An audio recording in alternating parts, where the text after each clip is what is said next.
profesor de investigación en el Instituto de Historia del CSIC, ha sido director de un gran centro que nosotros tenemos en el CSIC, donde unimos todas las humanidades y ciencias sociales, de lo que llamamos ciencias sociales y humanidades. Ha sido el director de este centro, ha sido profesor en St. Andrews, y tengo algunas anécdotas muy buenas con él, porque me tocó gestionarle el irse a St. Andrews en un momento que era complicadísimo y con unas condiciones que nos ponían los escoceses que eran casi inadmisibles, pero por supuesto allí que se fue. Es un estandarte, es una bandera de lo que es la historia, ha sido profesor en Chicago, ha sido visitante en Oxford.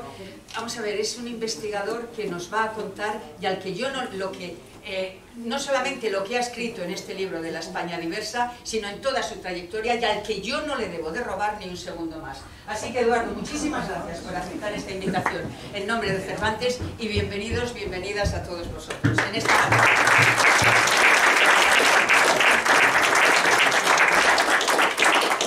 Muchas gracias, Elena, muchas gracias por tus palabras. Muchas gracias a la delegación del CSIC, de nuestra casa común aquí en Bruselas, por tenerme hoy aquí. Por supuesto, muchísimas gracias al Instituto Cervantes, a su directora y a su gestor cultural por todas las facilidades que nos han brindado para poder hablar hoy aquí ante ustedes. Y sobre todo, muchas gracias a todos ustedes por estar aquí hoy. Es para mí un grandísimo motivo de alegría poder hablar hoy de una serie de temas que son un poco difíciles, van a ser un poco complicados. Voy a sacar una serie de temas quizá un poco incómodos, pero me interesaba mucho ponerlos encima de la mesa, ¿no? Hoy se celebra el Día del Alfabetismo, o el Día de las cuestiones relativas con la alfabetización, y nos pareció que podía ser una buena oportunidad de hacer una serie de consideraciones sobre lo que se nos está viniendo encima en términos de lo que puede ser una vuelta hacia una forma de analfabetismo funcional causado por las nuevas tecnologías. Y es una reflexión en la que las nuevas tecnologías desempeñan un papel, pero también una serie de elementos que están en la sociedad, una serie de elementos de tipo político, de tipo social y de tipo cultural, que creo que son muy importantes y que tenemos que ponerlos encima de la mesa. Es decir, voy a hablar de una serie de problemas muy reales que estamos sufriendo hoy en día y que me gustaría compartir con ustedes, y me gustaría mucho conocer después qué es lo que ustedes opinan al respecto. Miren, este verano circuló en forma de preprint, es decir, a veces publicaciones que se hacen previamente a la publicación en una revista especializada, un artículo cuyos autores eran un grupo de ingenieros de Microsoft Research. La autora principal era Kiriam Tomlinson y otra serie de autores, y el artículo llevaba como título, traduzco del inglés, trabajando con inteligencia artificial, la medida de las implicaciones ocupacionales de la inteligencia artificial generativa. Lo que este grupo de Microsoft Research había investigado era el uso que dan los usuarios a la herramienta Copilot, que es la herramienta de inteligencia artificial que ha desarrollado Microsoft. Y sobre todo, la valoración que los usuarios hacían de esta herramienta, es decir, después de las respuestas que obtenían, cómo era la valoración que habían hecho. Bueno, no les voy a aburrir con los detalles técnicos de este artículo, porque está lleno de fórmulas, de gráficos, con los datos muy, muy abundantes que maneja este grupo. Y sin embargo, una de las conclusiones es muy, muy llamativa. Como quizá podría, porque lo que ellos finalmente establecen es cuáles son las profesiones que se van a ver más afectadas por el uso generalizado de la inteligencia artificial, de acuerdo con las reacciones que han tenido los usuarios. Es decir, si los usuarios están satisfechos con el tipo de respuestas que están obteniendo de la inteligencia artificial ahora mismo, ya. Y quizá no sea para extraño para muchos de ustedes saber que la profesión con mayor, digamos, más amenazada por esta inteligencia artificial es la de intérpretes y traductores. Esta aparece en primer lugar. Pero la segunda, y esto es lo interesante, es la de historiadores. Es la segunda profesión. Luego hay otras, escritores, politólogos, reporteros, etc.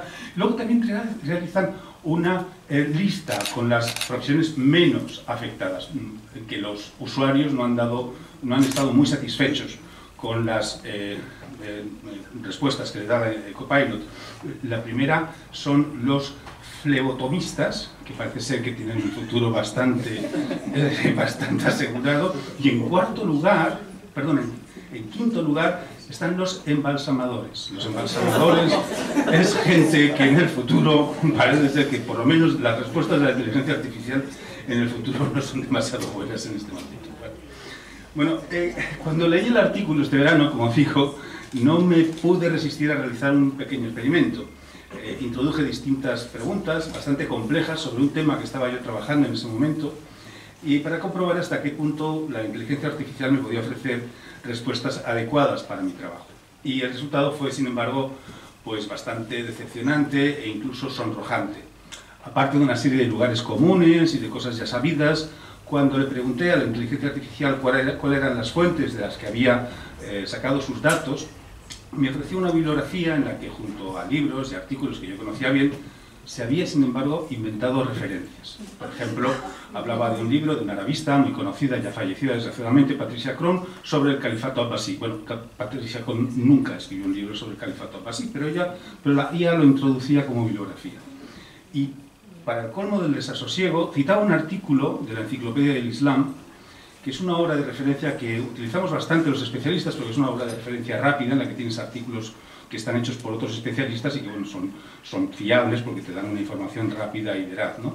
Y entonces citaba este artículo de la Enciclopedia del Islam con una entrada que había sido escrita por Charles Pellat. Charles Pellat es otro respetado arabista que en efecto escribió muchas entradas para esa enciclopedia. Sin embargo, el artículo de la Enciclopedia del Islam supuestamente escrito por Charles Pellat no aparecía, no existía, se lo había inventado también. Bueno, una conclusión apresurada de mi experimento sería afirmar que los ingenieros de Microsoft Research están equivocados y que la inteligencia artificial va a tener muy difícil suplantar a alguien como yo, con el conocimiento y la experiencia que atesoro después de muchos años como investigador del CSIC. Sin embargo, evidentemente todos ustedes saben que esto sería una conclusión errónea. En primer lugar, la inteligencia artificial está en sus comienzos y el entrenamiento y las mejoras de contenido que tanto los usuarios como otros medios les estamos ofreciendo, por cierto, gratuitamente, van a permitirle ofrecer mejores respuestas en el futuro. Pero lo que me interesa aquí no es eso, lo que me interesa es poner de relieve que ahora mismo, hoy en día, en este momento, los usuarios ya se muestran satisfechos y confiados con las respuestas que Copilot les ofrece cuando preguntan sobre temas de historia. Y es aquí donde está la cuestión principal que yo quiero plantear hoy aquí. Ahora mismo la inteligencia artificial parece cumplir ya con una parte muy sustancial de la demanda social de conocimiento histórico que plantean los usuarios. Evidentemente yo no soy un usuario común, yo soy un especialista, yo pienso todo el día en historia, desde que me levanto casi hasta que me acuesto, pero mucha gente no, tiene otras digamos, ocupaciones en su vida y no necesariamente se ocupan como yo de la historia o tienen el conocimiento de si Patricia Crone escribió un libro sobre el califato abbasí o no, esto no tienen por qué saberlo, como es lógico. Y sin embargo, como digo, los usuarios ya empiezan a reconocer que la inteligencia artificial les ofrece respuestas satisfactorias. Y esto es algo que los ingenieros de Microsoft han detectado en este artículo, pero es algo que lleva estando en el ambiente desde hace tiempo. En 2003, Charles Clarke, que era el ministro de Educación británico y que era un hombre bastante culto, era un hombre que había estudiado matemáticas y economía en King's College, en Cambridge, declaró en una reunión que tuvo en una universidad, se le calentó un poquillo la boca y dijo lo siguiente, tal y como recogió el Times Higher Educational Supplement. Dijo, la verdad es que a mí no me importa que haya algunos medievalistas alrededor, sobre todo para cuestiones de tipo ornamental, pero no hay ninguna razón para que el Estado pague por ellos. Él lo que quería era pagar por, digamos, materias que fueran claramente útiles para la sociedad y no lo que podían ser los medievalistas. Estas palabras, naturalmente, provocaron una gran reacción entre mis colegas, los medievalistas británicos, hasta un punto de que Clarke tuvo que pedir disculpas por sus palabras. Sin embargo, lo que en 2003 nos parecía una extemporánea salida de pata de banco, hoy en día se está materializando de una forma silenciosa y sin que apenas nos estemos dando cuenta. Voy a poner algunos ejemplos. Chicago, la universidad en la que yo estuve hace unos años como profesor invitado, este verano ha suspendido los doctorados en humanidades. Es decir, los ha suspendido durante los próximos 2 años, porque la Universidad de Chicago, cuando tú haces un doctorado en la Universidad de Chicago, te ofrece una beca de forma automática, es decir, te da un sueldo y te da te subvenciona gastos, pues si tienes que aprender árabe, por ejemplo, pues te manda a aprender árabe a Egipto o lo que sea. Es decir, los programas de doctorado son caros para la universidad. Bueno, pues Chicago, que cuando yo estaba estudiando, cuando yo estaba allí de profesor, su presidente ganaba $1 millón anuales. Chicago en este momento está prácticamente en la ruina. La Universidad de Chicago está en fuertes dificultades financieras y ha suspendido este año y el que viene los programas de doctorado. Un informe realizado en 2023 para la American Medieval Academy arroja datos tan significativos como que en el curso 2021-2022 solo se anunciaron 4 plazas de historia medieval en todas las universidades americanas. 5, al año siguiente fueron 5. En algunas áreas específicas, como por ejemplo la historia del Islam premoderno, que podría parecer un tema que podría ser más interesante, el informe llega a una demoledora conclusión. No existe en este momento un mercado de trabajo para doctores en este tipo de temas en Estados Unidos. No hay plazas. No, en todo Estados Unidos no hay ni una sola universidad que esté ofreciendo plazas. Las cuestiones siguen estando, por ejemplo, no solamente en Estados Unidos, todo esto es anterior a la llegada de Donald Trump, del que hablaremos en un momento, pero en Australia, por ejemplo, el famoso Job Ready Graduates Package, un programa que hacía que la gente en la universidad intentara elegir carreras que tuvieran una utilidad, una usabilidad, o como se dice ahora, una empleabilidad, generó una cosa tan perversa como que las carreras de humanidades tuvieran un coste mucho mayor que otras carreras, de tal manera que el número de estudiantes ha disminuido. Esto lo puso en marcha el gobierno conservador. El gobierno laborista actualmente en el poder no ha modificado esta política. Bueno, en España tampoco deberíamos estar muy contentos. Hace poco hice un trabajo en el que pude comprobar que el número de departamentos y de cátedras de historia medieval se ha venido abajo en los últimos 5 años o 5 o 10 años, es decir, simplemente por no renovar los puestos y porque los departamentos se están juntando, los de historia medieval con antigua, etc. Bueno, esta es una situación real, está pasando, y es posible que ustedes esperen de mí que en los próximos minutos yo acometa una defensa de las humanidades, desgranando una serie de temas recurrentes en la defensa de estas disciplinas, pues que han sido opuestos por autores pues, como por ejemplo Martha Nussbaum, ¿no? Pues por ejemplo la necesidad de que estas disciplinas, que son muy importantes para desarrollar el espíritu crítico necesario en la ciudadanía democrática. La importancia de las humanidades también por su carácter de refugio frente a las tendencias ultraliberales de las sociedades capitalistas que cifran el interés de cualquier cosa en su valor de mercado. Esto es una cosa que a mis colegas les suele gustar mucho, ¿no? Presentarse como, digamos, la aldea gala de resistencia frente al capitalismo ultraliberal. Esto es un tema que suele ser bastante común. También para la capacidad que tienen las humanidades, ¿no? De generar diálogos, puntos de encuentro, ¿no? En unas sociedades tan fragmentadas como las que vivimos, ¿no? Y esto es una cosa que también Nussbaum señala en su obra, ¿no? Como es lógico, yo comparto todo esto y estoy totalmente de acuerdo con ello, pero creo que hay un aspecto sobre el que muchos autores como Nussbaum no han puesto realmente atención y que es fundamental.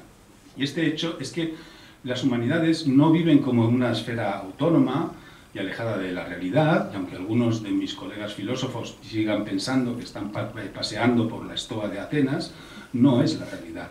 Realmente son unas disciplinas, todas las nuestras, la historia la primera, con una fortísima dependencia política y con una fortísima también dependencia con respecto al medio social en el que se desenvuelve. Y no pueden vivir aisladas de él.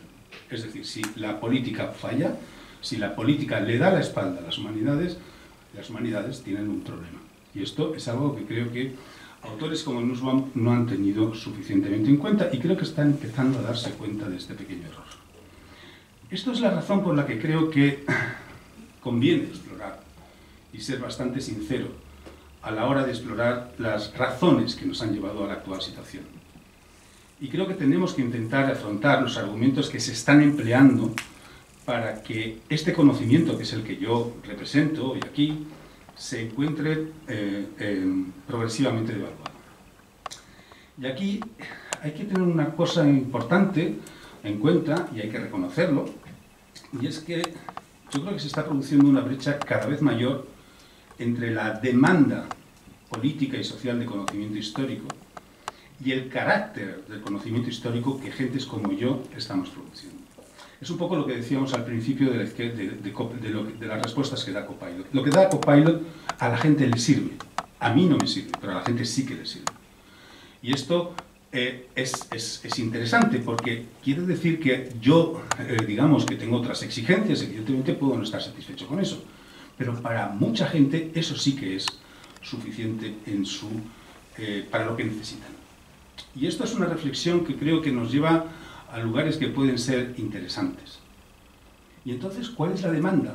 ¿Cuál es la demanda política de conocimiento histórico que hoy en día se está produciendo? ¿Qué es lo que pretenden los políticos que aporte el conocimiento histórico? Se me ha ocurrido preguntárselo no a la inteligencia artificial, sino a la segunda persona, quizá más importante después de la inteligencia artificial, que es Donald Trump, evidentemente, en estos momentos en el mundo, ¿no? Que puede tener alguna idea al respecto. Donald Trump, nada más tomar posesión, firmó el 29 de enero de este mismo año una orden ejecutiva en la cuyo título era terminar con el indoctrinamiento en las escuelas primarias, por así decirlo. Y aparte de toda una serie de cosas que decía en esta orden ejecutiva, decía que era necesario acometer en estas escuelas una educación patriótica.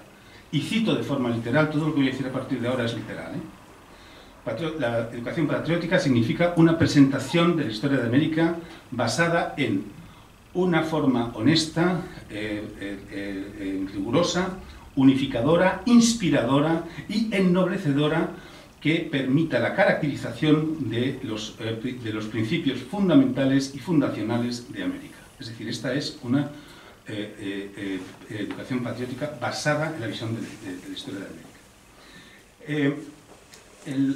Trump, en esta misma orden ejecutiva, restablecía un comité que había sido, digamos, anulado, que había sido establecido previamente por él y después fue anulado por Joe Biden, que era la Comisión Asesora de 1776 para promover la educación patriótica.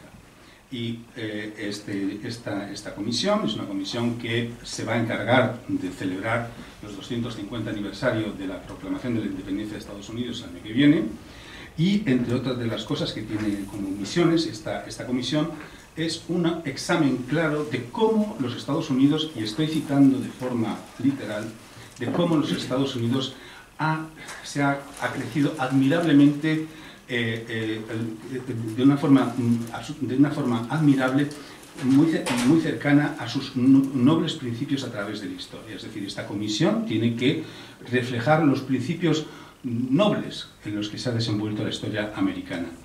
Y el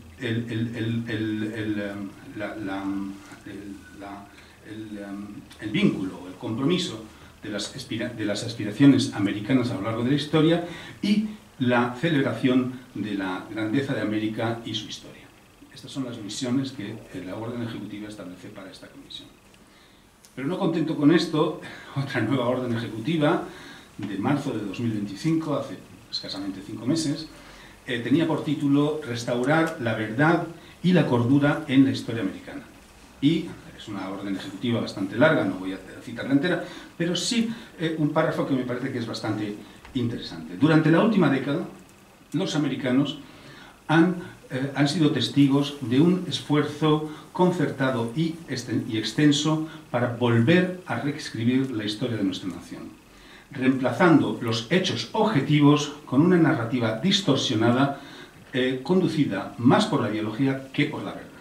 Este movimiento revisionista intenta minar los grandes logros, los impresionantes logros de los Estados Unidos, poniendo sus principios fundacionales y sus jalones históricos bajo una luz negativa.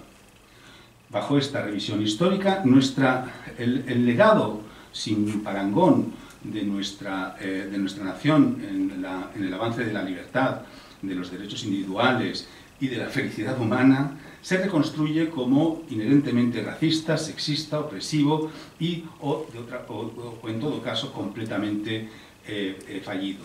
Más que fomentar la unidad y una mejor comprensión de nuestro pasado común y compartido, este esfuerzo por parte de toda esta gente de reescribir la historia, lo único que hace es profundizar en las divisiones sociales y da lugar a un sentido de vergüenza nacional sin tener en cuenta el progreso que ha hecho América y los ideales que continúan inspirando a millones de personas alrededor del mundo. Esto es lo que quiere Donald Trump en su orden ejecutiva del 25 de marzo, de marzo del 2025, en la que toma otra serie de medidas, como una serie de intervenciones en el Smithsonian, en el Instituto de Smithsonian, por ejemplo, donde se está intentando,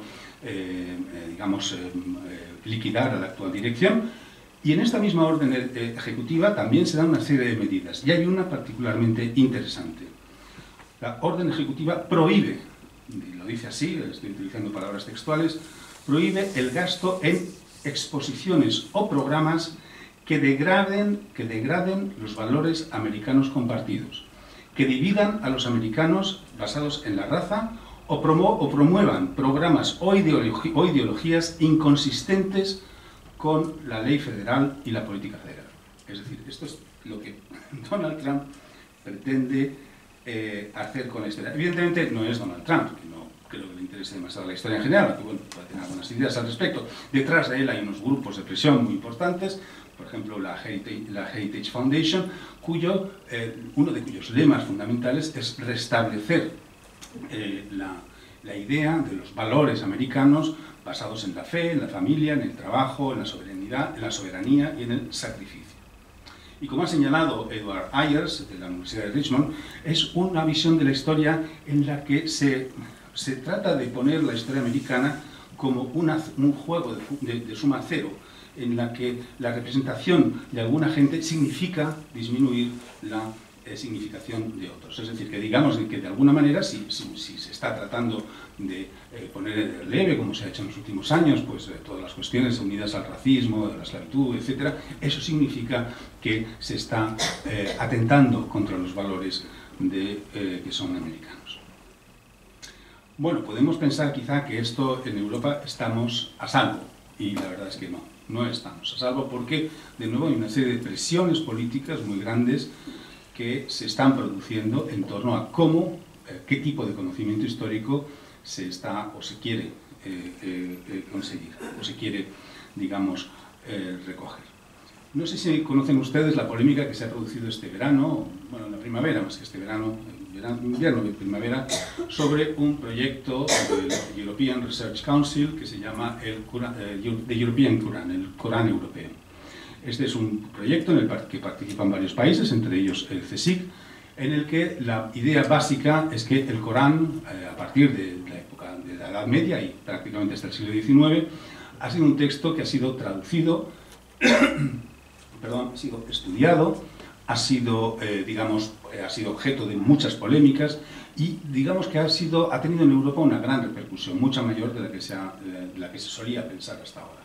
Y este Corán Europeo es un título quizá un poco provocador, pero en todo caso que revela el enorme interés de esta investigación, pues lo que pretendía era poner de relieve que había habido un gran conocimiento por parte de Europa sobre el Corán, sobre qué es lo que significaba el Corán, como digo, con multitud de objetivos, desde la polémica hasta el evangelizador o hasta a veces incluso el integrador, para tratar de incorporar a las minorías musulmanas que han vivido en el continente en distintos momentos en mayor o menor número. Bueno, este es un proyecto, es un Synergy Grant del European Research Council y con una fuerte financiación, tiene una financiación de en torno a 9 millones, casi 10 millones de euros por 5 años. Parece que es mucho dinero, pero realmente estas financiaciones hay que explicar que generalmente se destinan a la contratación de personas, ¿no? No es lo que más dinero lleva en este tipo de proyectos. Bueno, esta verano, comenzó una campaña muy activa en distintos medios de prensa, en distintos círculos, de por qué Europa estaba financiando unos estudios sobre el Corán. Porque el RC estaba realizando esta política de investigar un tema como el Corán, que realmente estaba fuera de la identidad europea. Y aquí ha habido reacciones muy fuertes que han llegado incluso al Parlamento Europeo. Es decir, no solamente se ha movido en muchos blogs y en muchos periódicos de extrema derecha, sino que también ha llegado la querella al Parlamento Europeo. Por ejemplo, con declaraciones tan fuertes como por ejemplo la de Sara Gnafo: si se acepta financiar la investigación y la innovación y en cambio nos encontramos con que se está dando dinero público para realizar investigaciones de ciencias sociales aberrantes. Por ejemplo, otro diputado denuncia que la Comisión Europea acumula la ceguera y la ideología que consiste en sostener todo aquello que contribuye a poner en duda la verdadera identidad de Europa. Otro diputado habla de que en Bruselas se financia la reescritura de nuestra historia para así reabrir la vía a futuras reivindicaciones islamistas. Céline Imart, que está en el partido de Les Républicains, tiene un comentario que es muy interesante. Este proyecto no aporta nada al liderazgo científico europeo y releva y da a entender un proselitismo identitario que está en fuerte oposición con los valores y la historia europea. Los valores y la historia europea. Es decir, si estamos financiando una investigación sobre el Corán en Europa, estamos financiando formas de expresión islamistas, y estamos también realizando algo que es importante y es algo ajeno a los valores de la identidad europea. Es decir, estamos exactamente en los mismos parámetros, en las mismas coordenadas que está planteando Donald Trump y todo, por supuesto, todo un grupo intelectual que hay detrás de él, y se está planteando también en Europa. Bueno, esta idea, que está siendo también extraordinariamente potente en Europa en este momento, insiste mucho en la idea de una identidad occidental. Hay una identidad occidental porque, como señalaba un texto italiano reciente que se ha distribuido para acometer distintas reformas en la enseñanza de la historia en Italia, solo Occidente conoce la historia. La historia solo es algo que se ha podido desarrollar en Occidente. El resto del mundo no conoce la historia.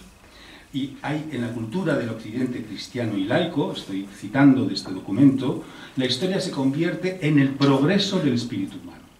Esta idea de la identidad occidental establece una línea de continuidad entre la antigüedad, con los filósofos clásicos, griegos, latinos, etc., una Edad Media de crisis, pero que sin embargo renueva o permite renovar elementos morales del mundo clásico, seguido de un renacimiento y de una ilustración en los que triunfan las ideas de libertad, de democracia, de igualdad, etc.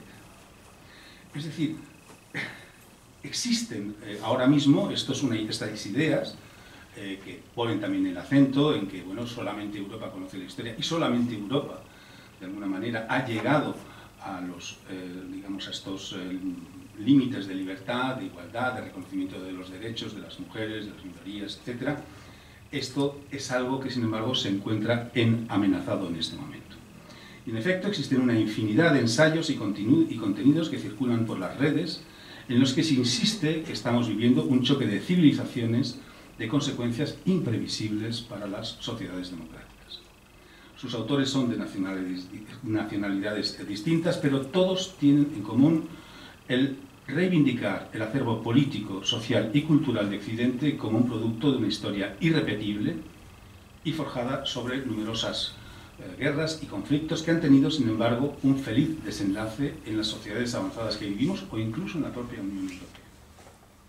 Estas visiones subrayan que en lugar de aceptar su superioridad histórica o intentar adaptarse a ella o imitarla, la excepcionalidad de Europa se encuentra asediada y en proceso de desintegración.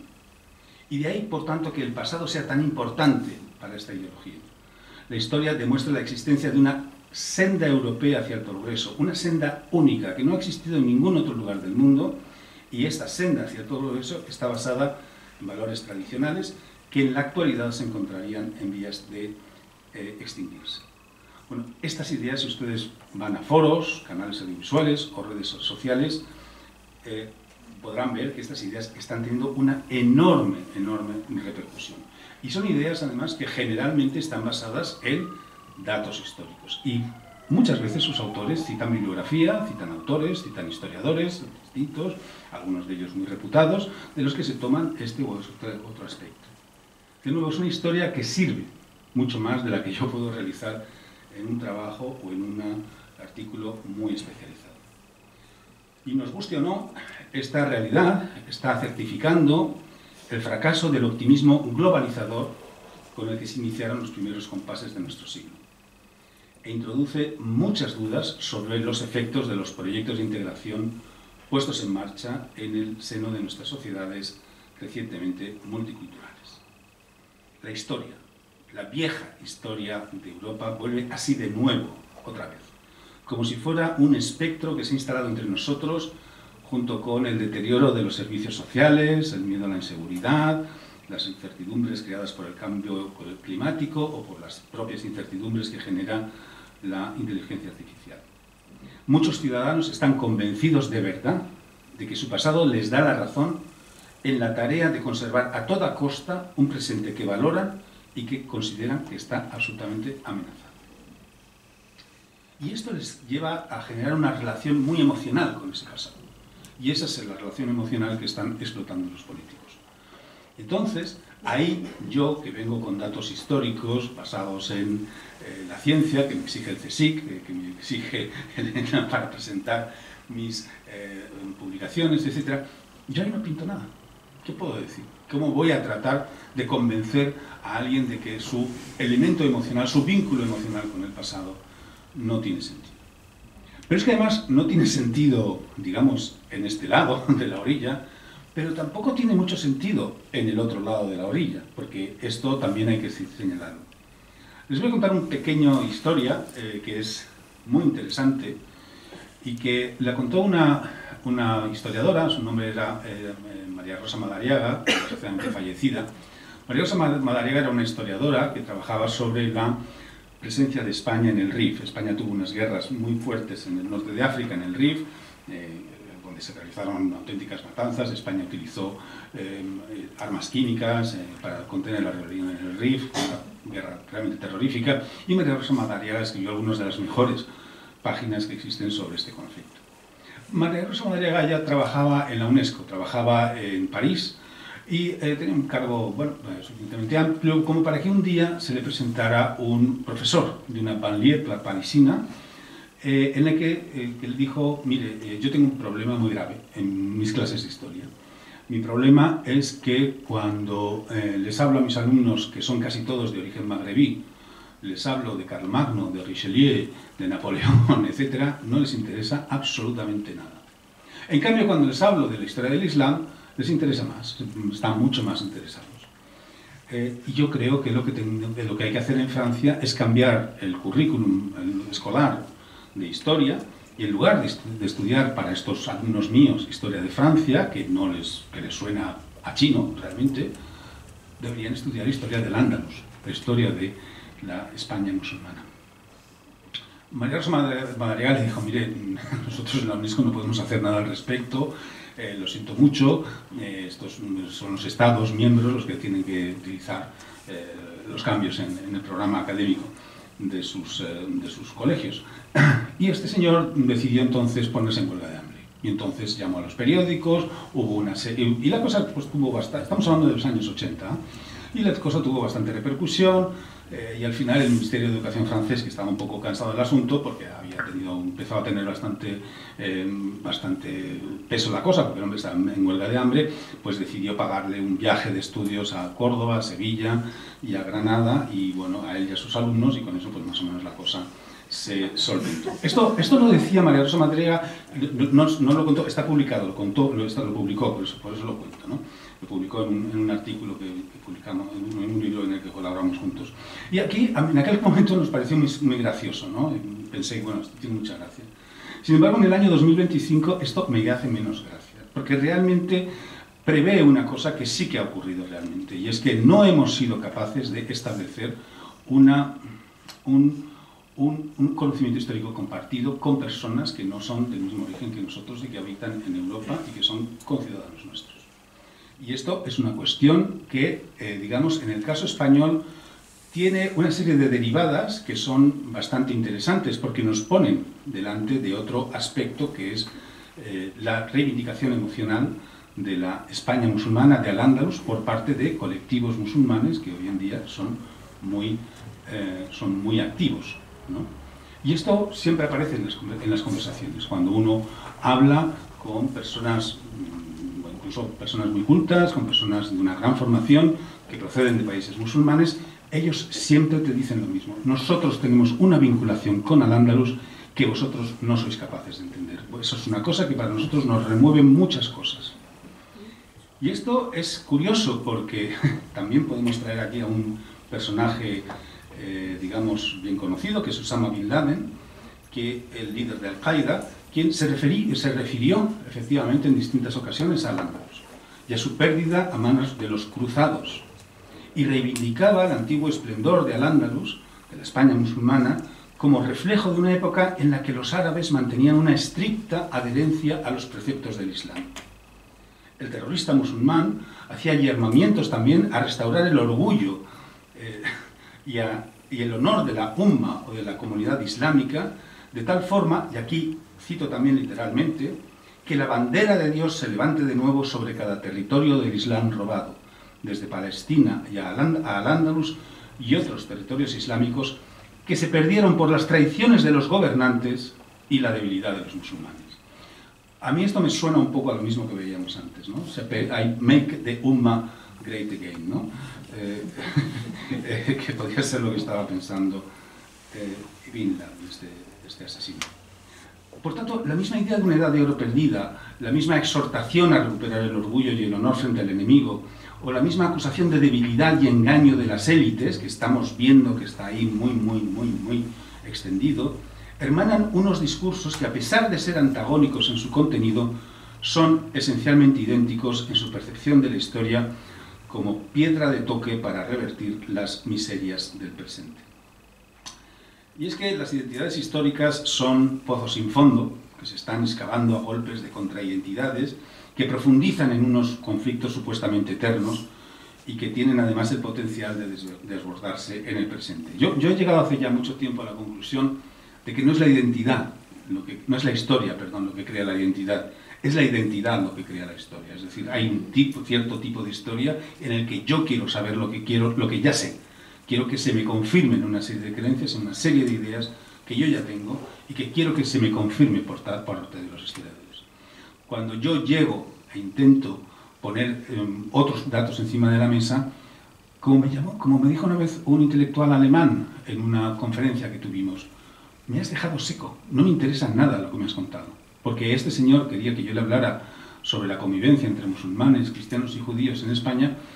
Yo es un tema en el que tengo bastantes dudas, intenté hablar de otra serie de temas, y este señor me dijo, no me interesa nada lo que me estás contando. No le interesaban nada los datos, no le interesaban nada mi estupenda historia científica. No le interesaba. Él quería otros elementos que yo no estaba, o no era capaz, quizá en ese momento, de proporcionar.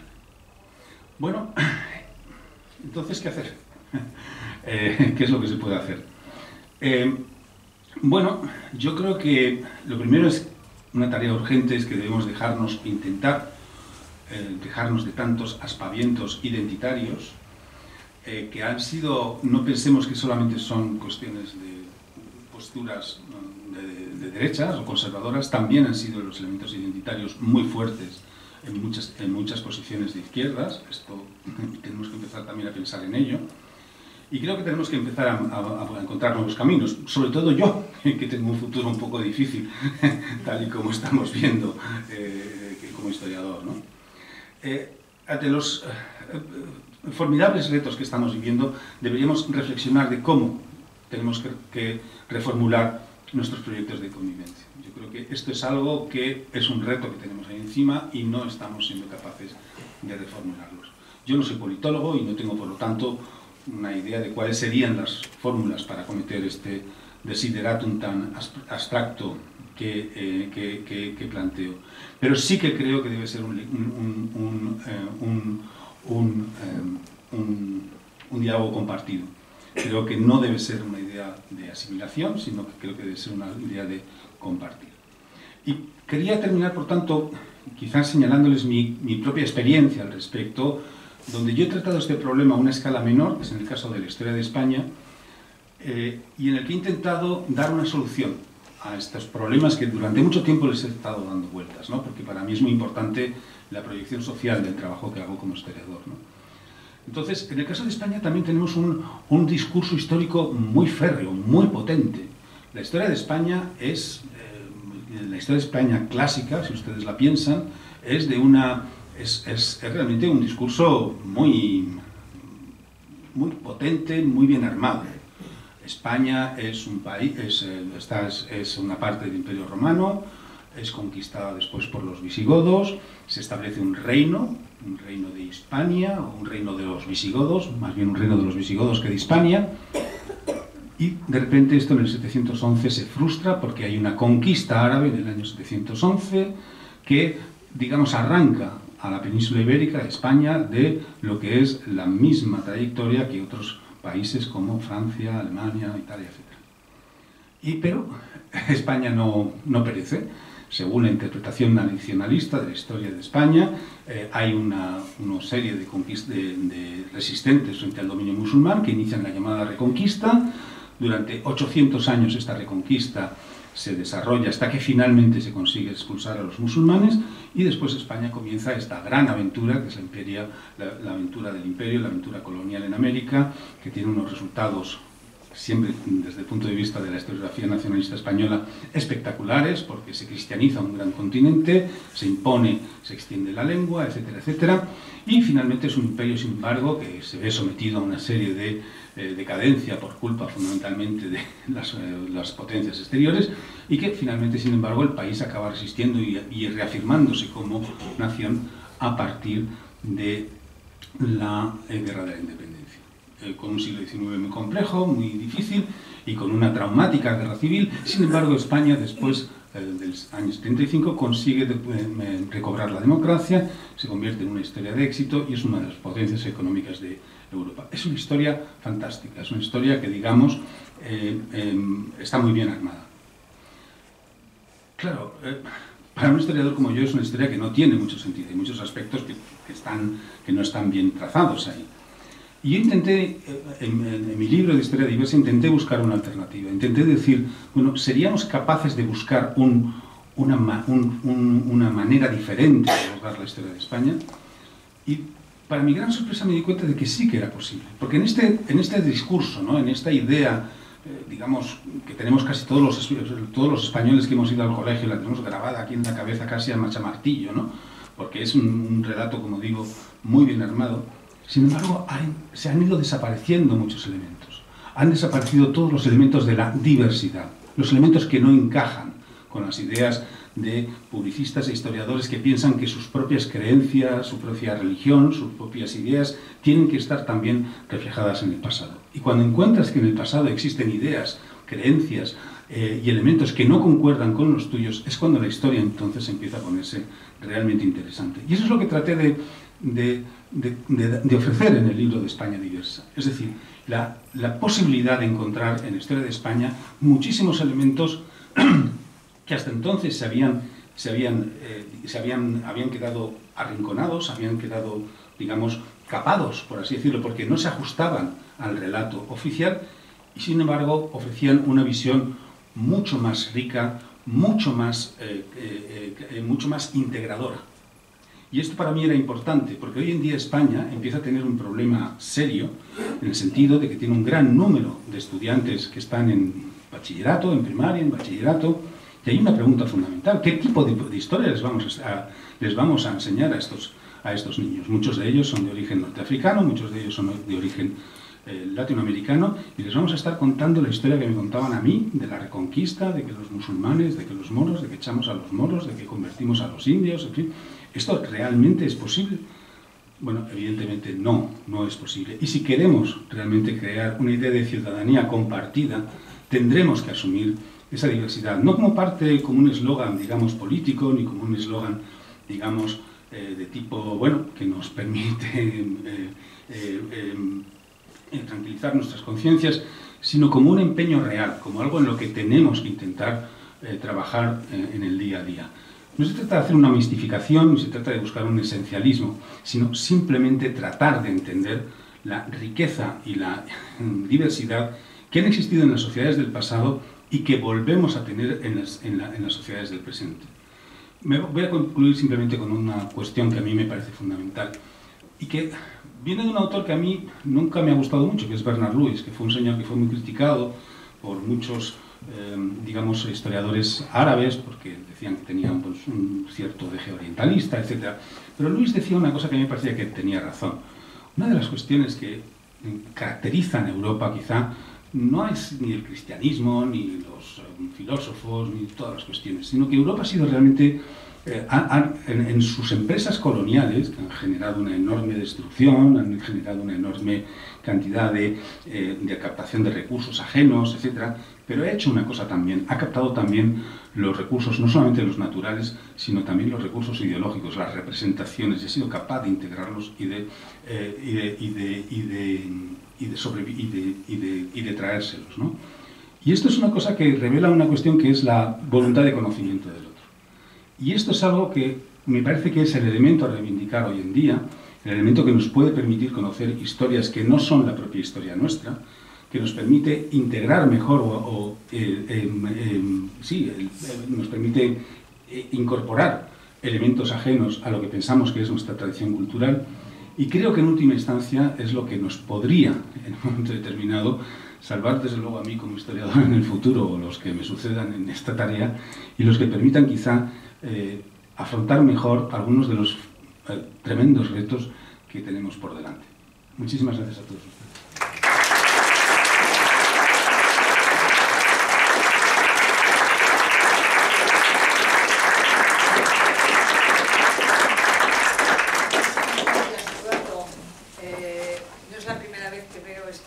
Llena, porque bueno, así de bien lo hace el Instituto Cervantes, pero sí que es de las veces que yo estoy más desconcertada.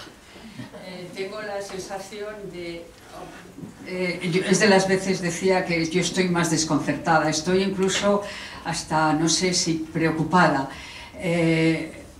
¿Por qué no escribes un libro de nuestra historia? Es decir, eso es una sugerencia así a bote pronto, pero el papel ahora lo tenéis vosotros, lo tienen ustedes, y estoy segura que Eduardo estará encantado de responder a todas las inquietudes o preocupaciones o sugerencias que puedan salir de esta audiencia. ¿Quién levanta el fuego? Por favor. Si hacéis una pequeña, mínima presentación de quiénes sois, simplemente para conocernos, para contribuir a nuestra pequeña historia. Me llamo María Rosa López Marugal, trabajo en la OTAN, en el Ministerio de Defensa, así que ya... Lo que quería hacer la pregunta es cómo se consigue contrarrestar toda esta ideología, porque luchar contra las redes sociales, luchar contra la política, la propaganda, cómo se hace para intentar sacar una historia basada en hechos, en documentos, como siempre me han enseñado, cómo se hace. Porque la historia es documentación, la historia son hechos, la historia son testimonios. Entonces, ¿Qué hacemos? Bueno, esto es una cosa que nos estamos preguntando todos los días y no sabemos cómo hacerlo. No sabemos.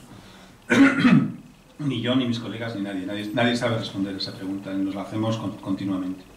Yo creo que un primer paso, para mí que es importante, es el no despreciar ningún tipo de historias que pueda ser distinta. Es decir, yo no puedo ponerme en la situación de esto vale, esto no vale, ustedes no hagan caso a esto, yo soy el que tiene la verdad histórica. Porque eso me parece un error absoluto. Hay mucha gente que esto lo rechaza de una forma instintiva.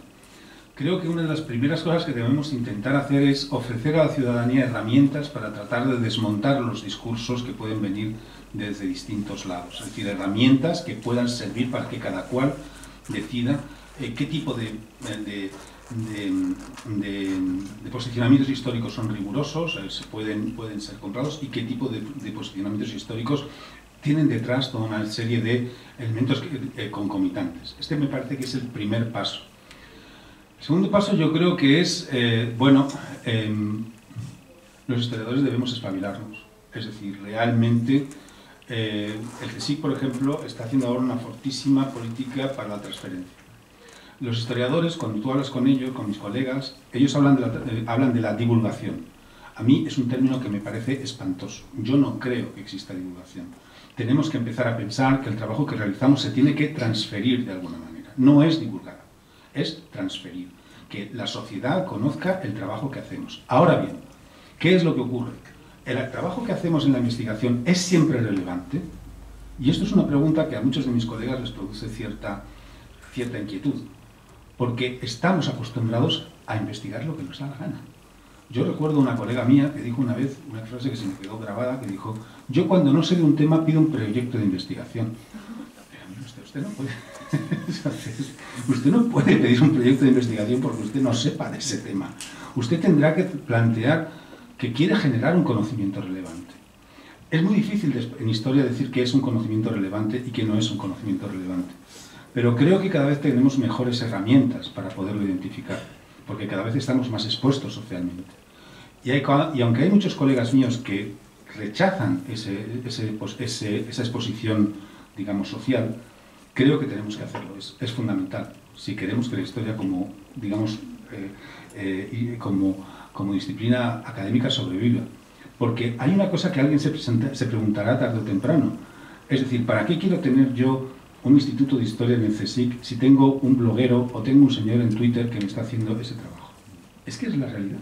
Entonces, empezamos a ser conscientes de que esto es realmente un tsunami que viene muy fuerte, o realmente es decir, la disciplina histórica pues acabará siendo, pues como era en el siglo XIX, una cosa a la que se dedicaban pues los aristócratas o la gente que tenía otros medios y que podía permitirse pues estar entre legajos. Entonces creo que este es un grandísimo reto, y es el gran reto que tiene ahora planteada mi disciplina. Mi única duda es si estamos realmente preparados para afrontarlo. Me acerco hacia el final. Hola, no me presento porque no es muy relevante quién soy, pero estoy muy contento de su propuesta, de poder hablar a un historiador, porque desde hace tiempo me pregunto si justamente lo que estamos presenciando con la ola ideológica de la revolución cultural del trumpismo, si no es solamente algo que finalmente tienen casi todas, esa es mi pregunta, casi todas las civilizaciones o áreas culturales. Me pregunto si, queriendo hacer ese relato nacional, si las otras, estoy estructurando mi pregunta, perdone, si hay otras áreas culturales afuera de Occidente que producen un conocimiento crítico sobre su historia.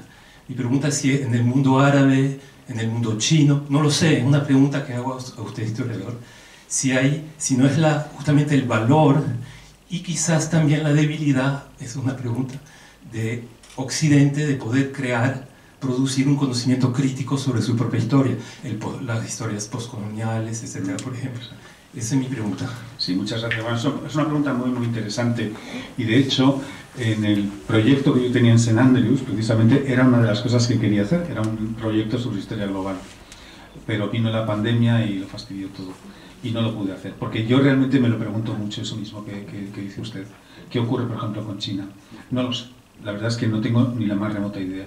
Solamente puedo decir que una vez, precisamente hablando de estos temas en St. Andrews, había un sinólogo que decía, mira, los chinos cuando miran Europa, miran y dicen, pero ¿de qué estáis hablando? Vosotros, de Occidente y todo esto. Aquí lo único que cuenta es realmente China, que ha sido un imperio desde hace más de 2000 años. Y esto ha estado aquí desde hace más de 2000 años. Entonces, ¿qué nos vais a contar vosotros sobre lo que es el desarrollo histórico de Occidente, etcétera? Por lo tanto, no lo sé. Sí que me conozco un poco más en el caso del mundo árabe, donde el desarrollo histórico, bueno, es, digamos, es una cosa bastante compleja. Los últimos años no han sido buenos. Los últimos 20 o 30 años no han sido buenos. Porque por la situación política y por toda una serie de elementos, digamos, ideológicos y culturales también, se ha producido cada vez una mayor divergencia entre lo que se está haciendo en Occidente, sobre la historia del Islam, sobre todo la que yo conozco, que es la historia del Islam medieval y moderna, y lo que se hace en estos países. No existe, no hay. Es decir, hace poco recuerdo que comentaba con un colega una cuestión que se hablaba sobre Irak, sobre el califato abbasí en Irak, y Irak bajo un califato abbasí, no había ningún iraquí en ese congreso. Por lo tanto, van por caminos absolutamente divergentes. Y desde los países árabes, o desde países musulmanes en general, o por lo menos del Oriente Medio, que es lo que yo conozco un poco mejor, hay una cierta desconfianza hacia lo que se etiqueta como una tradición orientalista, como una tradición, digamos, europea, que va unida al dominio colonial y que por lo tanto no es aceptable. Pero eso, por otro lado, ha generado un tipo de historiografía que, con grandes excepciones, porque hay grandes historiadores también, evidentemente, no vamos a decir que no los haya, pero el nivel general muchas veces es una historiografía muy, digamos, es un poco escolástica, ¿no? Muy reiterativa, y donde estos elementos críticos no solamente no están bien recibidos, sino que a veces pues directamente se hace un poco la vida imposible, ¿no? Entonces, bueno, pero por otro lado, sin embargo, y esto es interesante, que para mí es muy interesante, en estos países musulmanes, como digo, de Oriente Medio y Norte de África, el sentimiento de historia comunitaria es muy fuerte. La gente, por ejemplo, hay un acceso prácticamente ilimitado a las fuentes árabes de época medieval y de época moderna. ¿Por qué? Porque están todas en la red. No ha habido ninguna cuestión ni de derechos de autor ni nada por el estilo. Todo el mundo tiene acceso a ello. Y eso ha generado también una historia muy compartida también, ¿no? en estos países. Por lo tanto, es una situación muy extraña muy difícil, y que requeriría que alguien realmente se pusiera a investigarlo. Por lo que yo conozco, en la India es una situación también muy similar a la que hemos descrito en Europa y en Estados Unidos. Es decir, una reivindicación de la historia hindú con todos los elementos que no pertenecen al nacionalismo hindú siendo, digamos, que desechados. Pero como digo, soy bastante ignorante sobre estos temas y solamente puedo dar estas pequeñas pinceladas. Pero creo que es un tema que realmente es interesante. Luego está el caso de Rusia, donde el famoso discurso de Putin antes de la invasión de Ucrania realmente introducía muchos elementos históricos un poco en la misma línea que estamos comentando aquí, y que por lo tanto creo es posible que pueda estar más extendido de lo que pensamos. Pero es un tema muy interesante. Buenas tardes, se me oye bien, ¿no? Me llamo Juan López. A modo de introducción simplemente diré que soy un europeísta convencido, así como un español que se crió bajo la Grande Libre. Creo que esto ya es bastante significativo, ¿no? Soy también una persona, recuerdo en una de las ocasiones que tuve la oportunidad de hacer un poco de gestión política, cuando me pasaron los trastos, después de horas de conversación, me dijeron: Juan, tú por la verdad matas. ¿Dónde voy con todo esto? Pues en primer lugar agradecerte enormemente tus palabras y tu intervención, y quizá hacer una pequeña sugerencia. La verdad interesa poco. Estamos viviendo una situación política en la que el partido del gobierno y los que están con él temen a la verdad, y la oposición temen que la realidad les destroce la verdad. ¿A dónde voy con todo esto? Bueno, simplemente hacer una sugerencia, si es complementario a tu tarea de difuminar, transferir el conocimiento, y es que tenemos una lucha pendiente junto a esa, la de los valores. Si no tenemos valores, esta lucha por la verdad no va a ninguna parte. Y vivimos en una sociedad hedonista a la que la verdad le molesta. Y tenemos una sociedad cargada de ideología a la que la verdad le molesta. Simplemente, con esto termino, simplemente sugerir que si no damos la batalla por los valores y pensamos que cada uno de nosotros somos portadores de valores, que los valores no es una realidad abstracta, sino que tiene que ver cómo cada uno cree, cada uno se rige y cada uno se comporta, vamos a ir a poco sitio. Gracias. Muchas gracias. Bueno, yo estoy de acuerdo.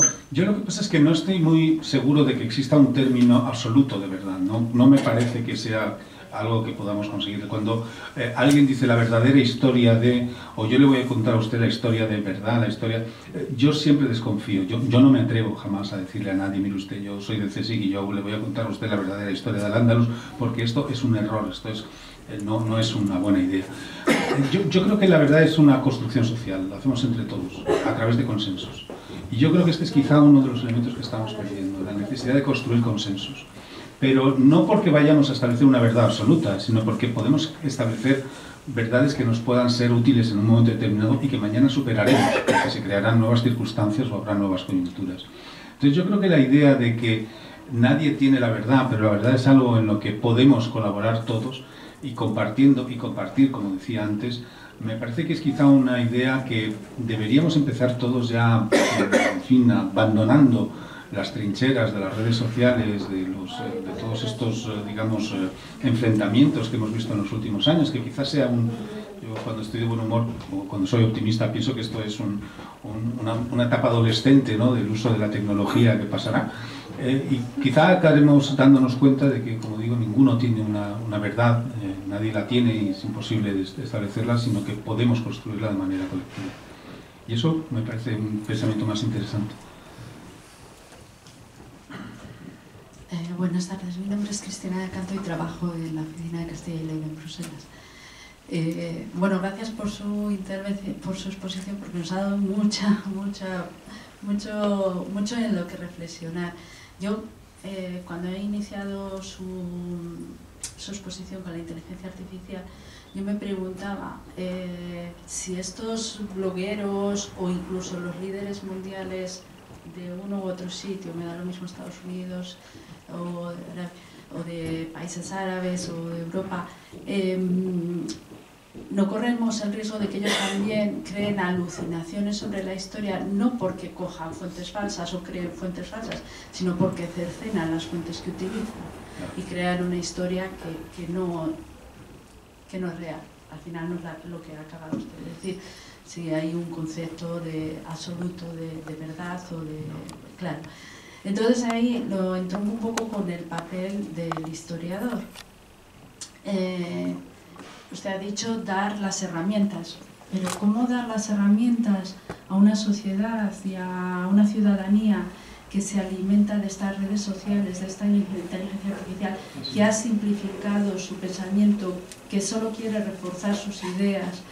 ¿Cómo pueden hacerlo los profesores de historia, que además dependen de un currículum que les viene ya determinado, que incluso los profesores del Ministerio español que salen al exterior, hay países que solo pueden ser de lengua y literatura y no de historia, porque eso prefiere que lo dé ese currículum, lo dé los profesores del país? Quiero decir, ¿cómo? Son muchos, no puedo... Sí. Son muchos los obstáculos o las barreras que hay que solventar. ¿Qué puede hacer el historiador para dar esas herramientas? Pues efectivamente, pues volvemos un poco a lo de antes, ¿no? Ahí es muy difícil, porque realmente estamos en una situación muy complicada, es una situación realmente compleja y que ocurre, y que, ojo, no ocurre solo en España, está ocurriendo en toda Europa, está ocurriendo en Estados Unidos, es decir, es global, no puedo yo venir aquí y decir yo tengo la solución y la varita mágica. Pero quizá una de las cosas que yo descubrí cuando escribí el libro sobre España diversa era que no estábamos siendo capaces de poner en valor todo el conocimiento que tenemos. Yo, mire, tengo la gran suerte de haber pertenecido a una generación excepcional, Primero porque he vivido una época de vacas gordas en lo que se refiere a medios de investigación, cátedras, proyectos de investigación, etc., ¿no? Realmente ha sido una época excepcional. Los años 80 hasta ahora en España ha sido la bomba, realmente, ¿no? El avance que se ha producido. Y he tenido una grandísima suerte de que he podido coincidir con grandísimos arabistas, con grandísimos medievalistas, con gente realmente que ha hecho un trabajo extraordinario. Y yo una de las grandes, digamos, cosas que me fastidian es que mucho de este trabajo no está puesto en valor. No somos capaces, no lo hemos puesto en valor, no hemos sido capaces de ponerlo en valor. Si usted ahora me pide, por ejemplo, yo qué sé, sobre Al-Ándalus, me pide cualquier cosa, sobre cualquier tema que a usted se le ocurra, yo le puedo dar ahora mismo 5 o 6 referencias de hombres y mujeres que han trabajado sobre este tema y que son excepcionales, que han hecho un trabajo excepcional, porque hemos tenido muy buenos arabistas. ¿Alguien sabe en España que tenemos los mejores arabistas que hay en el mundo? Posiblemente no. Posiblemente no. Y sin embargo, en los últimos 30 años, el conocimiento que hemos adquirido sobre la sociedad andalusí ha sido excepcional. O sea, es que ha cambiado de la noche al día. Y nadie se ha enterado. Nadie se ha enterado.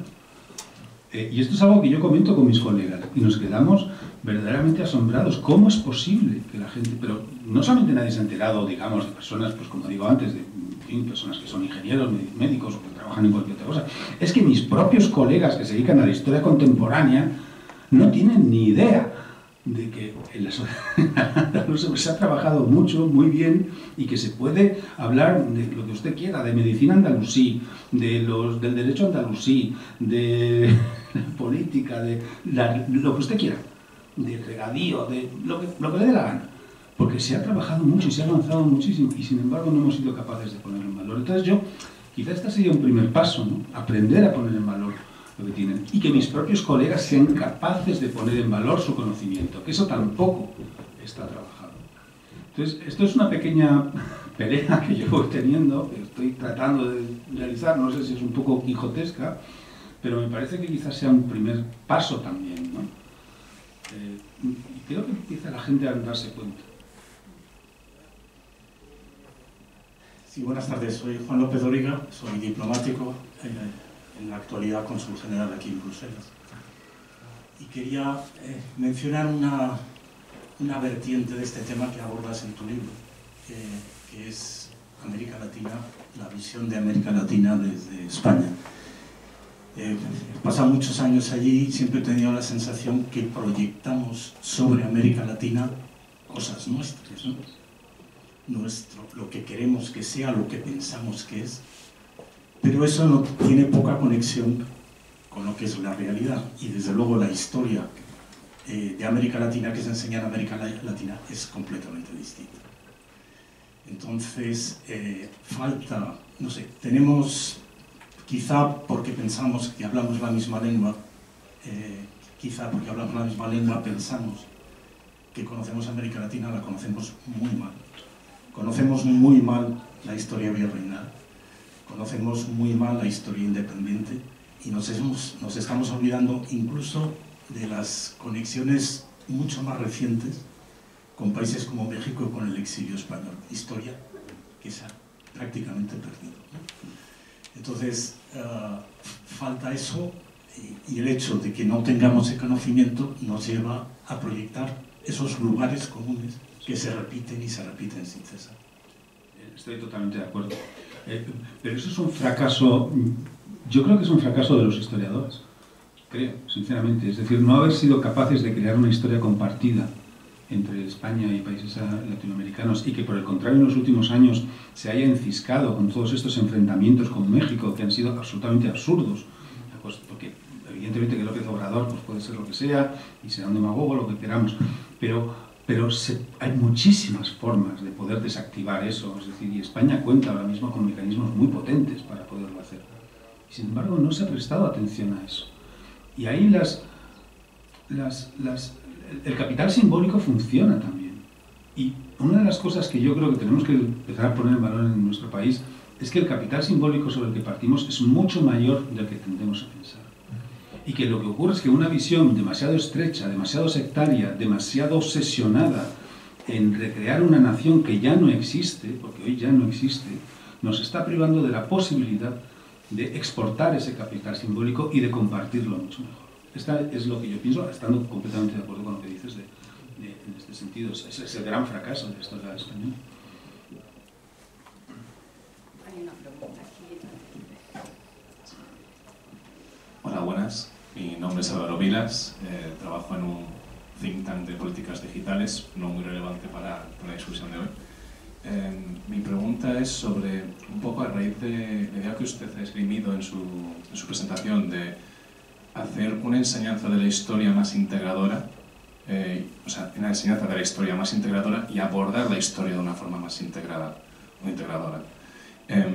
Y claro, yo me he educado en España, en Madrid, y el cómo me ha enseñado la historia siempre han partido de unos ciertos, digamos, los conceptos fundamentales que en mi clase obviamente nadie debatía y no he visto que se haya debatido mucho a nivel de discusión pública.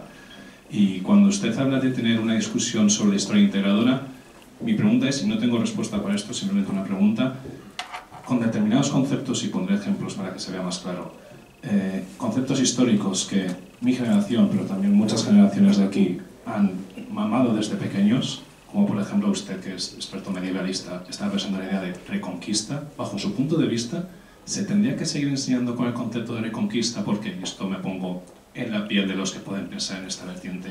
No, porque es el término que se usaba en ese momento para justificar esa empresa, por decirlo de alguna manera.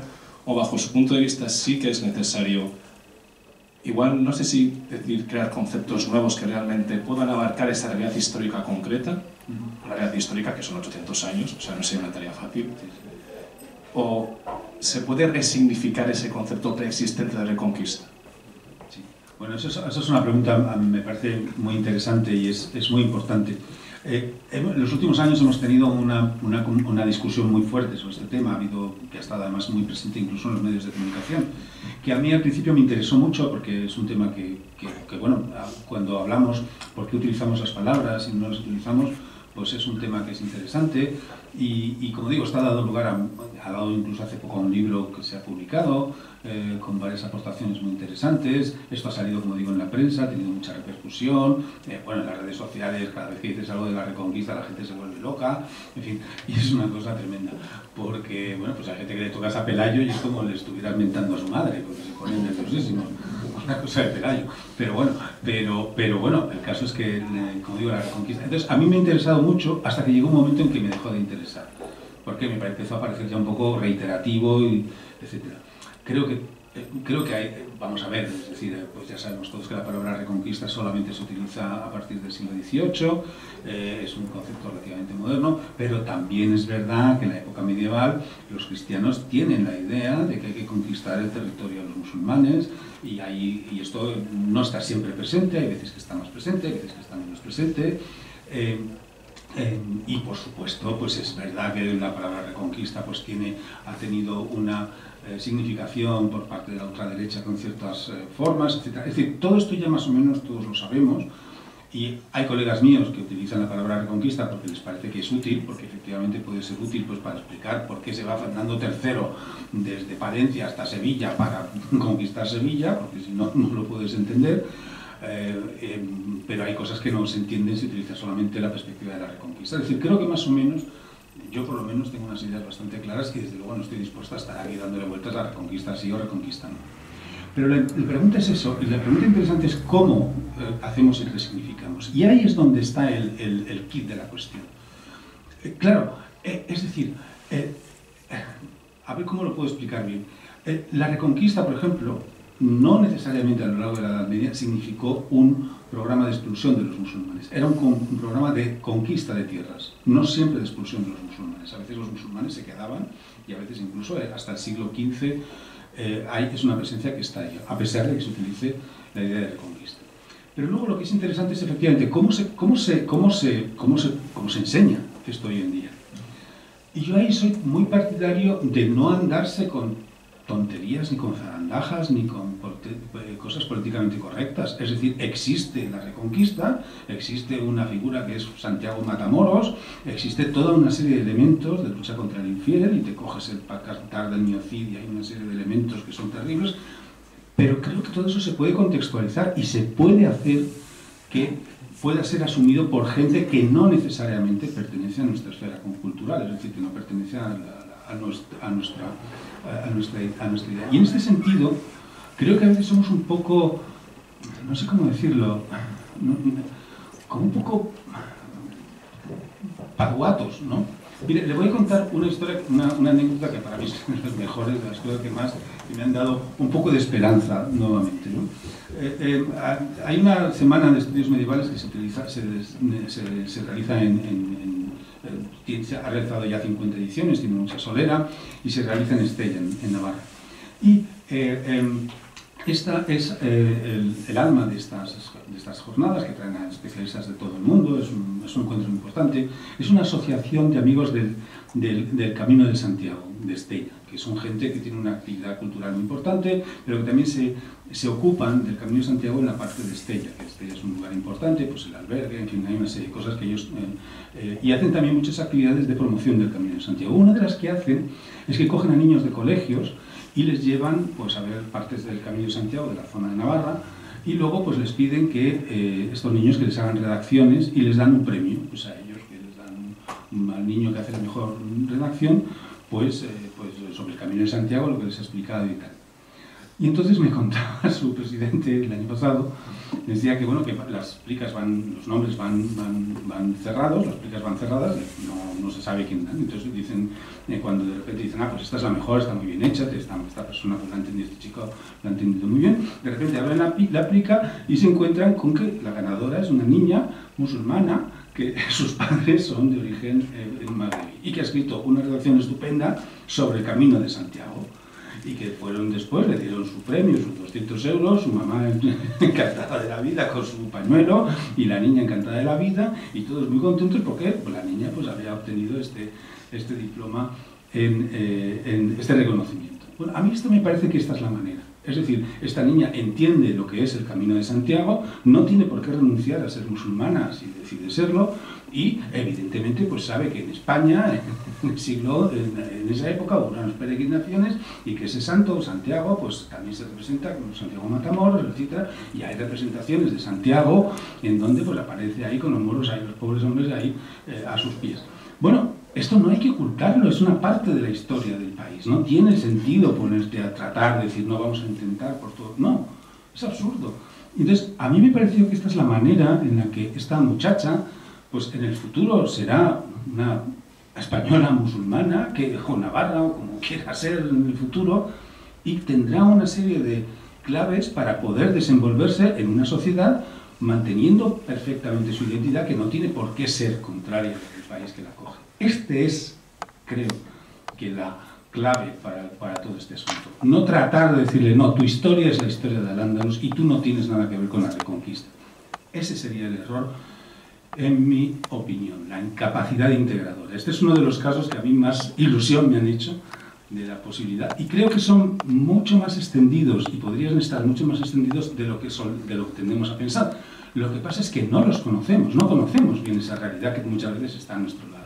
Y eso también es otro tema que es importante, porque muchas veces estamos hablando, y yo el primero, de comunidades que conozco muy mal, porque yo me dedico a la historia medieval, no me dedico a estos temas. Muchas gracias.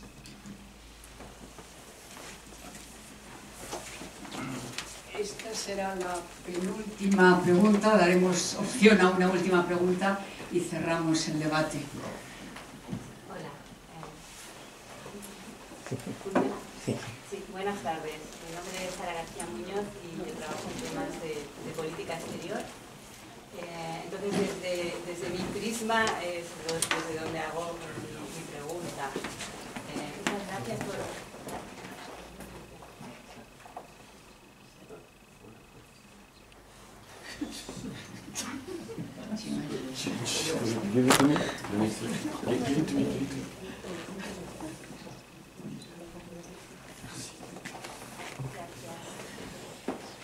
Sí, ahora sí, ¿no? Buenas tardes, muchas gracias por su charla, que ha sido muy interesante y creo que ha tocado muchos puntos para muchos de nosotros, que nos ayuda también a enfocarlo un poco o a ligarlo a nuestra propia experiencia y las áreas que son relevantes a lo mejor para nosotros. En mi caso, yo me llamo Sara García Muñoz y trabajo en temas de política exterior, y es desde aquí desde donde quería hacerle mi pregunta, ¿no? Usted ha hablado del vínculo de la historia con la política, también ha mencionado que este fenómeno de simplificación y de utilización de la historia en pro de discursos políticos o para la creación de identidades concretas no ocurre solamente en Estados Unidos, que es un ejemplo muy claro, ¿no? Y paradigmático ahora mismo con Trump, pero que también está ocurriendo aquí en Europa. Y yo lo que me preguntaba es cuánto de aislado es lo que ocurre en la disciplina de la historia, porque en un mundo en el que vemos lo complejo que son las relaciones internacionales ahora mismo, lo crispadas, la polarización que hay, la desintegración del sistema que conocemos después de la Segunda Guerra Mundial, la necesidad de buscar nuevos discursos en los que se pueda poner en común un proyecto global, digamos, que es un poco, a lo mejor es demasiado pensar en ello. La polarización política que hay también dentro de Europa, los fenómenos políticos que hemos visto en los últimos años, incluyendo el Brexit, los problemas territoriales en España, la polarización política que hay ahora mismo en el seno de Europa y en el Parlamento Europeo, que se refleja muy bien ahí, la guerra con Ucrania, la rivalidad entre Estados Unidos y China, el papel que tiene China ahora mismo creciente a nivel global, todo eso yo me digo a mí misma que apoya, ¿no? este movimiento hacia una simplificación de las identidades. Y yo me pregunto si lo que usted dice ¿no? Lo que propone no, como un camino para ayudar a recobrar, ¿no? Para que recobre esa relevancia la disciplina histórica y el papel que tiene en un montón de ámbitos necesarios para el desarrollo de las sociedades y de sociedades inclusivas y pacíficas y que colaboren entre ellas, y en el que se puedan poner en común diferentes narrativas que todas tienen su parte de verdad, si ahora mismo es el peor momento para intentar eso. Y también la pregunta es si usted cree que es un hecho aislado en la historia. No, vamos, usted lo ha descrito muy bien, es decir, en última instancia todo lo que yo he hablado es un reflejo de la situación que usted ha mencionado, evidentemente, ¿no? Yo, sin embargo, creo que es posible, estoy de acuerdo que, es decir, si estuviéramos en un partido de tenis al mejor de 5 del Grand Slam, estamos con... mi situación ahora es, he perdido los 2 primeros sets y estoy casi 5-0 y con 40 nada en contra, ¿no? Porque realmente la situación es muy complicada, de verdad. Porque como ya le digo, es decir, aparte de todo lo que le he descrito, muchas veces si usted habla con mis colegas de estos temas, le puedo asegurar que es como estar hablando con la orquesta del Titanic, es decir, solamente les interesa el próximo congreso sobre el tema más digamos, abstruso a veces que puedan ustedes imaginarse, ¿no? Por lo tanto, evidentemente estamos en un momento muy, muy complicado. Y aparte de todo, no ayuda el hecho de que la generación a la que yo pertenezco es una generación que estamos ya más, digamos, en descenso, es decir, en el sentido de que nos estamos ya dejando llevar. No es gente que esté preparada para dar muchas batallas, porque además las batallas culturales en los últimos años han sido muy extenuantes y yo creo que mucha gente se ha metido en ellas sin estar suficientemente bien preparado, que ese es otro tema del que podríamos hablar, que es el papel que juegan las batallas culturales en todos estos elementos que usted ha puesto ahí, que es mucho más importante de lo que tendríamos a pensar. Entonces sí, es verdad, pero creo que puede haber una serie de corrientes sociales que no estamos detectando, de elementos que nos puedan permitir que, una vez que hemos certificado que efectivamente el proyecto globalizador con el que se abre este siglo ha fracasado, o por lo menos no ha encontrado los apoyos suficientes, cómo ser capaces de readaptarnos a la nueva situación, cómo contrarrestarlo. Y ahí yo encuentro en que la posibilidad de generar consensos, la posibilidad de buscar una historia más compartida, como puede ser el caso con México, como puede ser el caso con las comunidades musulmanas que viven en España. España, por ejemplo, es un país que cada vez recibe mayor número de turistas de países árabes y de países musulmanes en general. Bueno, hay muchos elementos en los que tenemos herramientas, y a mí me da la impresión de que no somos, de que las tenemos que readaptar a la época en la que estamos viviendo, que no hemos sido capaces de readaptarlas. Me estoy refiriendo al caso de la historia, no a otros temas que evidentemente yo no soy capaz de hacerlo, ¿no?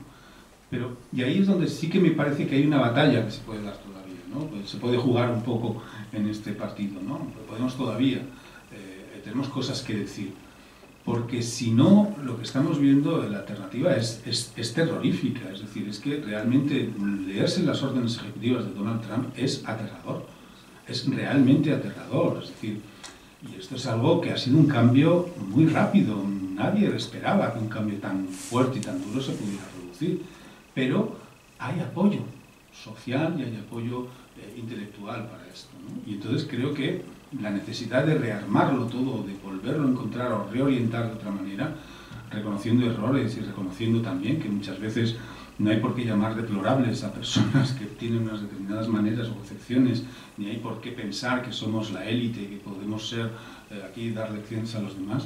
Pues creo que estos son elementos que podrían facilitar a lo mejor, bueno, un poco de esperanza, ¿no? En un momento particular solamente sombrío como es este. Muchísimas gracias, Eduardo. Hay una última pregunta, la había prometido y la vamos a cumplir. La pidió también, pero bueno. Oh, mea culpa, no. Creo que esto no. Sí. Te acercas, por favor.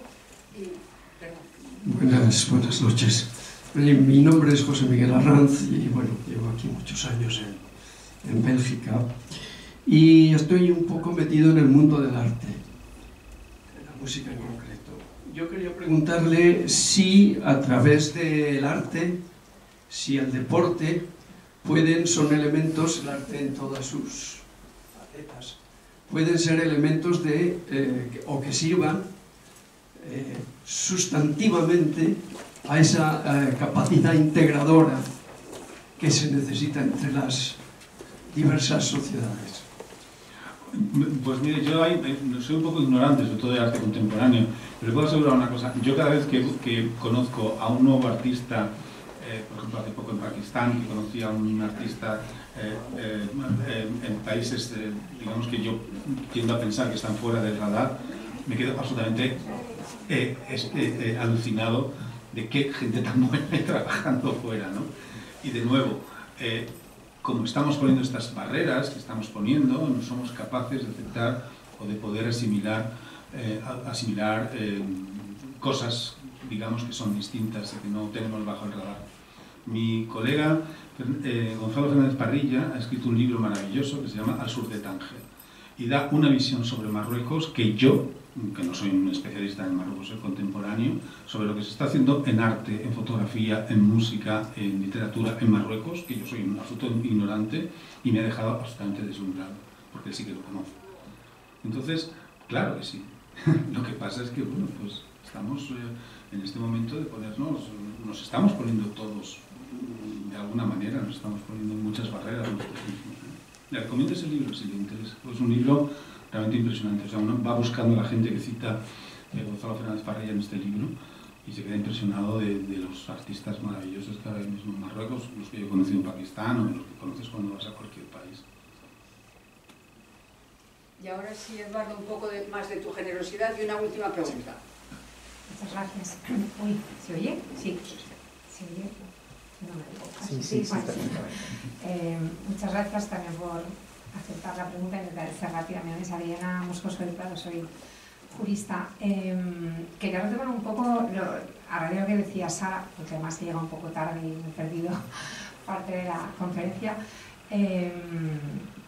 Y la pregunta es, haciendo uso de su capacidad, ¿no?, como historiador, si parte de la solución a esta situación en la que estamos tremenda, ¿no?, en la que la desinformación o esa falta de capacidad de construir una verdad consensuada cada vez parece más difícil, si mirar hacia atrás y buscar referencias del pasado en donde esto ya ocurrió antes, porque quizás no ocurrió de esta manera tan masiva, obviamente no ocurrió de esta manera porque no había la tecnología que tenemos ahora, pero hemos tenido situaciones en el pasado, ahora mismo pienso en los años 30 del siglo XX, y precisamente la solución, pues espero que no tengamos que pasar por un proceso como aquel para volver a construir consensos conjuntamente, pero mi pregunta es si no podemos apoyarnos en la historia también para buscar soluciones o respuestas a esta situación actual en la que nos encontramos, ¿no?, de divergencias y de, digamos, de desentendimiento en la que estamos. No sé si me explico bien. Pero... Sí, perfectamente. Yo creo que no. Yo, sinceramente, aunque soy historiador, no creo nunca en la historia maestra de la vida, ni en cosas de ese tipo, ni la historia, ni que si la historia se repite, ni que si la historia que, en fin, hay que aprender de ella. No sé. Eso son cosas que dicen los historiadores para que les hagamos, para que nos hagan caso y para tratar de decir a la gente que somos muy importantes y tal, pero no somos. Yo creo que es no es verdad. Fíjese, usted citaba, ¿no?, la cuestión esta. A mí una cosa que me llama la atención, como digo, sin ser especialista ni mucho menos, pero quiero decir, si vivimos en el siglo XX, en momentos totalitarios y tal, había una crisis económica muy fuerte que había dejado una gran huella. Ahora no estamos en una gran crisis económica, entonces ahí hay una cosa que no acabo de entender. No como observador, que no, a lo mejor estoy equivocado y a lo mejor hay una mayor crisis de lo que yo pienso. Pero lo que voy es, yo creo que la historia es cambio, siempre. Y esta es también una de las cosas que me parece que podemos también reivindicar, la necesidad de entender que esta sociedad en la que vivimos ahora va a tener que evolucionar sí o sí, pero no porque lo diga yo, sino porque es que han evolucionado todas en todo momento. Y de nuevo, España es un país estupendo para poderlo certificar, ¿no? Los cambios que ha vivido la sociedad española en 50 o 60 años han sido descomunales. Con lo cual quiere decir que realidades que te parece que son inmutables pueden cambiar en unas décadas. Y esto es algo a lo que creo que deberíamos estar preparados. Yo creo que uno de los problemas también que tenemos es que estamos un poco asustados frente al cambio, ante la posibilidad del cambio. Y creo que es una de las cosas que también requerirían una reflexión mejor que la que yo puedo ofrecer aquí ahora apresuradamente, que ahora no soy uno de estos filósofos que saben hablar de estas cosas bien, ¿no? Pero creo que el miedo al cambio, la necesidad de interiorizar la idea de que el cambio está siempre presente en los procesos históricos y que por lo tanto no hay dos realidades que se hayan repetido, ¿no?, sino que siempre hay elementos que son distintos, me parece que también es un elemento que deberíamos tener en cuenta en la conversación. Pues muchísimas gracias, Eduardo, y seguro que transmito el sentir de esta audiencia. Muchísimas gracias, y yo lo que sí que quiero cerrar es con un halo de optimismo, porque el conocimiento nos dará el camino, y yo me he levantado con un desconcierto absoluto cuando le he oído, después de tu presentación, porque digo, Dios mío, ¿dónde estamos? ¿Quiénes somos? ¿Qué ocurre? Pero oyéndote y en sesiones como esta y con esta realidad que todos podemos compartir, yo creo que seremos parte, testigos y actores principales de estas transformaciones y de esta historia que, como muy bien dices, nuestra propia historia es un permanente cambio. Muchísimas gracias y hasta la próxima.